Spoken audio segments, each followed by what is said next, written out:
2024 की चुनाव की बेला का पहला चरण मतदान का 19 अप्रैल को है। भारतीय जनता पार्टी चुनाव के लिए जितना कंसंट्रेट कर रही है उससे ज्यादा संघ की शाखाएं और संघ की शाखाओं से जुड़े 90 लाख स्वयंसेवक मैदान में हैं। उत्तर प्रदेश में लगभग अकेले उत्तर प्रदेश में मुस्लिम बहुल बूथों पर संघ सीधे टारगेट कर रहा है। भाजपा के अल्पसंख्यक प्रकोष्ठ के उत्तर प्रदेश शाखा के अध्यक्ष वासिद अली का कहना है कि हम 20,000 बूथ जो मुस्लिम बहुल बूथ हैं जहां बुरके में फर्जी वोटिंग ना हो जाए उसे रोकने के लिए संघ की टोली मैदान में उतर चुकी है, जिसमें शोपीस की तरह कुछ मुस्लिम महिलाओं को शामिल किया जाएगा। आप देखिए, चुनाव में कांग्रेस अपने प्रत्याशी घोषित नहीं कर पाई है और संघ की टोली कहां तक पहुंच गई है। अब हम राजस्थान की बात करें। राजस्थान में एक समिति काम कर रही है, सीमा जन कल्याण समिति। इस समिति ने बाकायदा अपने लेटर हेड पर पात्रता प्रमाण पत्र जारी कर दिए हैं। एडवोकेट राज पुरोहित इस समिति से जुड़े हैं और इस समिति के जो मंत्री हैं त्रिभुवन सिंह, वह बाकायदा हस्ताक्षर कर सीएए के तहत ये रिकमेंड कर रहे हैं कि इनको नागरिकता दी जाए।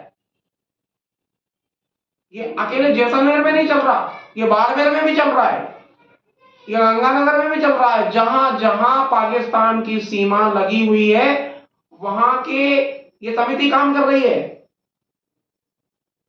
ये समिति को किसने अधिकार दिया कि ये पात्रता का प्रमाण पत्र दे सके? ये सरकारों की कितनी बड़ी कमजोरी है। कल तक राजस्थान में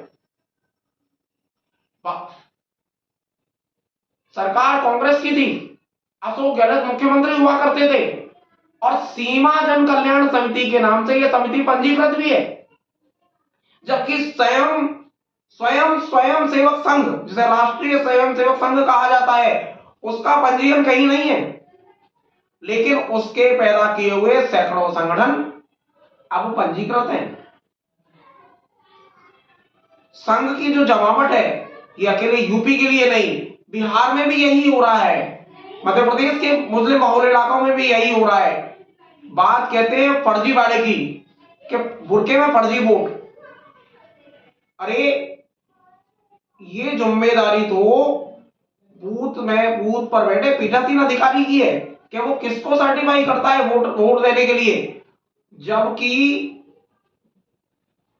अब वोटर कार्ड में सबके फोटो लगे हैं, तो फिर कैसा फर्जीवाड़ा संभव है? एक पोलराइजेशन के लिए संघ ने बुरके वाली बात की है कि बुरके में फर्जी मतदान तो जगह जगह संघ के स्वयं सेवकों के द्वारा भी किए जाने की खबर मिलती रही है। ये 90 लाख की फौज, ये बूथ समितियां पेड वर्कर हैं।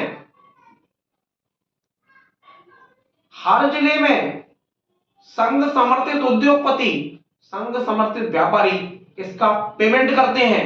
अगर ग्वालियर की बात करें तो ग्वालियर में प्रबुद्धजन की बैठक होती है तो आरजेएन अपोलो के मालिक पुरेंद्र भसीन विशिष्ट अतिथि होते हैं और पेमेंट करते हैं।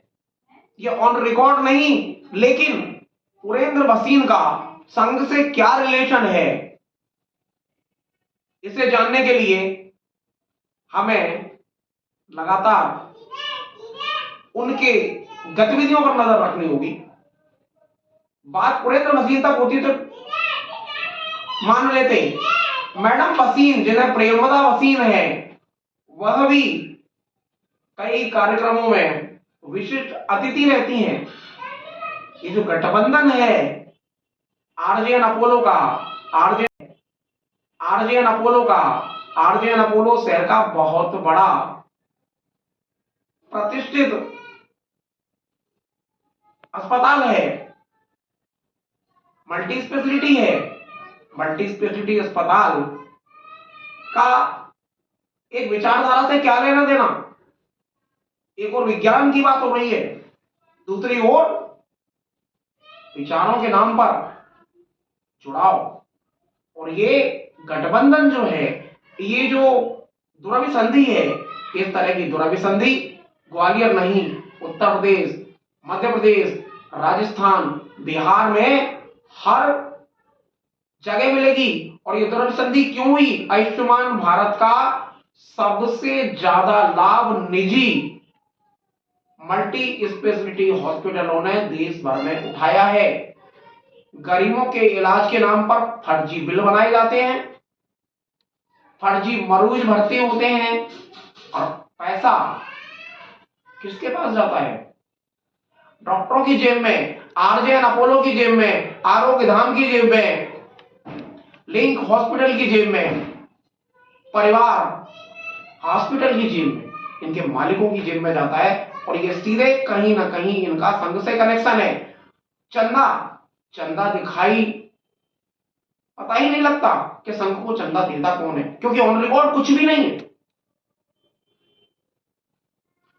तो 2024 के चुनाव में भाजपा नहीं लड़ रही है, मोदी जी नहीं लड़ रहे हैं, संघ ने अपनी बिसात बिछा दी है। और इस बिसात से मुकाबला करने के लिए इंडिया में शामिल किसी भी पार्टी के पास दक्षिण भारत को छोड़ के कोई प्लानिंग नहीं है। उत्तर प्रदेश में कांग्रेस के पास कोई प्लानिंग नहीं, समाजवादी पार्टी के पास कोई प्लानिंग नहीं, बहुजन समाज पार्टी के पास कोई प्लानिंग नहीं, दिल्ली में और पंजाब में आम आदमी के पास कोई प्लानिंग नहीं, और कांग्रेस के पास देश भर में कोई प्लानिंग नहीं। तमिलनाडु में द्रविड़ के पास प्लानिंग है मुकाबला करने की, लेकिन बंगाल में ममता बनर्जी कितनी भी बड़ी बड़ी बातें करें, लेकिन संघ से जमीनी तौर पर निपटने में टीएमसी भी सक्षम नहीं है, उनका नेतृत्व सक्षम नहीं है। मित्रों, 1977 में जिस प्रकार इंदिरा जी के लगाए आपातकाल के विरोध में जनता एक हो गई थी, वक्त वही है कि जनता चाहेगी तो इंडिया होगा, और जनता चाहेगी तो मोदी होंगे। फैसला मित्रों आपको करना है, मतदान आपको करना है। अभी अभी आईआईटी बॉम्बे का एक रिकॉर्ड सामने आया है कि आईआईटी बॉम्बे में 600 छात्रों को प्रवेश दिया जाता है, 180 छात्र 2 साल के लिए एमएससी पर होते हैं, कुल मिलाकर 780 होते हैं। डाटा है कि 85 छात्रों को ही 1 करोड़ का पैकेज मिल पाया है। ये बॉम्बे आईआईटी की पोजीशन है। अगर हम मद्रास की बात करें, मद्रास की स्थिति भी यही है। मतलब ये कि आईआईटी से पास आउट 40 से 45% छात्रों को रोजगार नहीं मिल रहा है। देश में 23 आईआईटी है, एनआईटी की तो बात ही छोड़ दें, ट्रिपल आईटी की तो बात ही छोड़ दें, और जगह जगह कुकरमुत्ते की तरह उगे इंजीनियरिंग कॉलेज के छात्रों की कंडीशन ये है कि बेरोजगारी नहीं, ये छात्र जो इंजीनियरिंग कॉलेजों से निकल रहे हैं, उन छात्रों को जो पेमेंट मिल रहा है वो दैनिक वेतन भोगियों से भी कम मिल रहा है। 3 लाख का पैकेज, 3.5 लाख का पैकेज, बेरोजगारी तो है ही है, इसको कहते हैं अर्ध बेरोजगारी। योग्यता है आदमी का, व्यक्ति का पेमेंट, एक युवा का पेमेंट 20 लाख की, और उसे बिल कितने रहे? 3.5 लाख। बेंगलोर में रह के, बॉम्बे में रह के, पूना में रह के, और परिवार वाले खुद पैसा भेजते हैं इन बच्चों को।